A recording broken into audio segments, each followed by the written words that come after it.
কেন যে পাশের বাড়ির রায়কে সুমনার এত ভালো লাগে ও বোঝে না বললে ভুল হবে। বুঝে, কিন্তু এর কার্যকারণ উদ্ধার করতে পারে না। স্কুলে যখন পড়তো ফার্স্ট গার্ল কুসুমকেও খুব ভালো লাগতো ওর।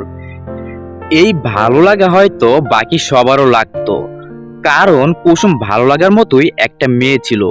কিন্তু সুমনার ভালো লাগাটুকু কি একটু অন্যরকম ছিল না? কুসুমের চোখ, ঠোঁট, গলা, গাল, চিবুক সব খুঁটিয়ে সুমা। এরপর ওর দৃষ্টি নামতো কুসুমের বুকের দিকে। কল্পনায় কতবার কুসুমকে অর্ধনগ্ন হিসেবে দেখেছে হিসেব নেই। কিছুদিন পর অর্ধের বেড়া ডিঙ্গিয়ে পুরো নগ্ন কল্পনা করেছে। শিহরিত হয়েছে মনে মনে, কিন্তু সাথে এত ভেবেছে কেন একটা মেয়ের শরীর দেখে তার এমন লাগে। ছেলেগুলোর পেশল শরীর তো ওর মনে দাগ কাটে না, যৌনতাও জাগায় না, কিন্তু কুসুমকে দেখলেই সুমনা আনমনা হয়ে যায়। অদ্ভুত। এরপর এলো কলেজের জীবন। কুসুম হারিয়ে গেল। সুমনার জীবনে এলো রতি। নামের মতোই মেয়েটি ছিল সাক্ষাৎ রতিক্রিয়ার দেবী। পুরো কলেজ পাগল ছিল নাচে গানে পারদর্শী এই মেয়ের জন্য। পাগল ছিল সুমনাও, কিন্তু ওর পাগলামি যেন অন্যদের তুলনায় একটু গোপনীয়তায় ঘেরা। অন্যরা রতির নাম ধরে শীষ বাজাতো। স্টেজে রতির নাচ গানের সময় রতি রতি চিৎকারে ঘরঘর কাঁপিয়ে ফেলতো। প্রতিযোগিতায় জিতলে কোলে তুলে চুমু খেত। কিন্তু সুমনার এসব দেখলে অন্যদের উপর রাগ হতো ভীষণ, যেন রতি ওর একার সম্পত্তি, যেন আর কারো ওকে ভালো লাগার অধিকার নেই। সুমনারও খুব ইচ্ছে হতো রতিকে চুমু দিতে, কিন্তু ও রতির বন্ধু ছিল না, তাই ইচ্ছেটা পূরণ হচ্ছিল না। কিন্তু একদিন এসে গেল সেই সুযোগ। কলেজের প্রবীণ বিদায় অনুষ্ঠানে সবাই বন্ধুদের ধরে কান্নাকাটি করছে। শুধু সুমনা এক কোণে দাঁড়িয়ে অনুসরণ করছে রতিকে। শক্তপোক্ত মেয়েটা কোনো কান্নাকাটিতে নেই, শুধু সান্ত্বনা দিয়ে যাচ্ছে বন্ধুদের। বিকেল গড়িয়ে যখন সন্ধ্যা নেমে এলো, সবাই বিদায় নিতে শুরু করলো কলেজ ক্যাম্পাস থেকে। আর বিদায় বেলা চুমু দেওয়াটা দায়িত্ব হয়ে দাঁড়ালো।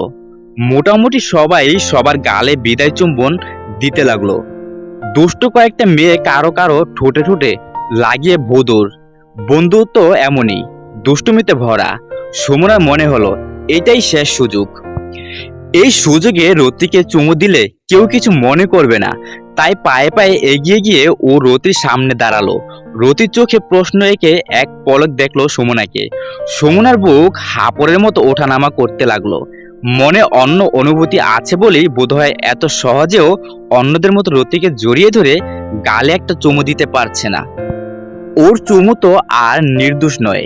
রতি এগিয়ে এলো, সুমনাকে জড়িয়ে ধরে গালে গালে লাগিয়ে টকাস করে একটা শব্দ করলো, বলল, ভালো থাকিস রে, তুই তো কোনোদিন আমার সাথে কথা বলিসনি, আমি কি এতটাই খারাপ?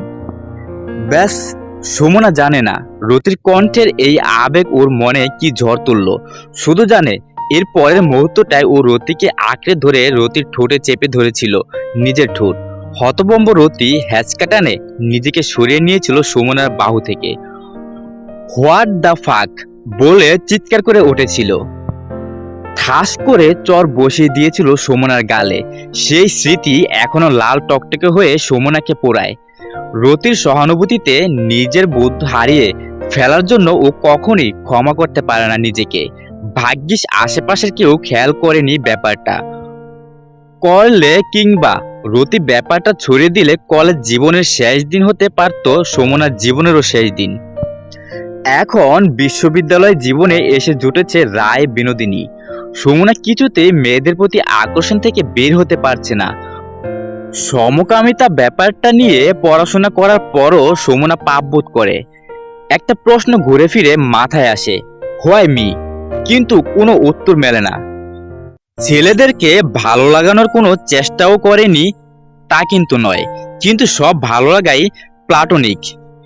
সেখানে ছেলে মেয়ের মধ্যে বিপরীত লৈঙ্গিক কোনো ভালো লাগা বা ভালোবাসা কাজ করে না। আর এর মধ্যেই পরিবার থেকে চাপ দেওয়া শুরু হয়েছে বিয়ের ব্যাপারে। অনেকজনের সাথে কথা হয়েছে সুমনার, কিন্তু গড় বাঁধার মতো ইচ্ছে হয় না। শরীর জাগে না, শেষে বাধ্য হয়ে মাকে সব খুলে বলে ও। মা শুনে আটকে ওঠেন, ভাবেন মেয়ের মাথা খারাপ হয়েছে, মেয়েদের প্রতি আকর্ষণ এও কি সম্ভব? সাপ সাপান্ত করতে করতে সুমনার বাবার কানে তুললেন কথাটা। সুমনার বাবা কিছুটা হলেও জানতেন এ সম্পর্কে, কিন্তু তার ঘরেই এরকম প্রতিবন্ধী পয়দা হয়েছে শুনে তিনি বাকরুদ্ধ হয়ে যান। তারপর তিনি ঠিক করেন যত দ্রুত সম্ভব বিয়ে দিতে হবে মেয়েকে, মাথা থেকে সমকামিতার ভূত নেমে যাবে তাহলে। সুমনা সাহায্যের আশায় মার কাছে গিয়ে আটকে পড়ল আরো বড় ঝামেলায়। চিন্তা করলো বাবার মুখোমুখি হয়ে এর একটা বিহিত করবে। মানুষ কি অবিবাহিত অবস্থা থাকছে না, কেন ওর ইচ্ছার বিরুদ্ধে ওকে বিয়ে করতে হবে? এতে কি ওই মানুষটাকে ঠকানো হবে না? কিন্তু বাবা এসব জ্ঞানগর্ব কথার ধার ধারলেন না, চিৎকার করে বললেন, হয় বিয়ে করো নয় দড়ি দিয়ে মরো, মানুষ জানার আগেই বিদায় হও। সুমনা বুঝে গেল নিজ পরিবারের কেউ যেখানে ব্যাপারটা মেনে নিতে পারছে না, সেখানে পাড়া প্রতিবেশী আত্মীয় স্বজনের মানার প্রশ্নই আসে না। ফলে সামনে খোলা আছে একটাই পথ, বিয়ে করার চেয়ে উত্তম পথ। অন্তত এই পথে হাঁটলে ইচ্ছার বিরুদ্ধে বাধা পড়তে হবে না কারো সাথে।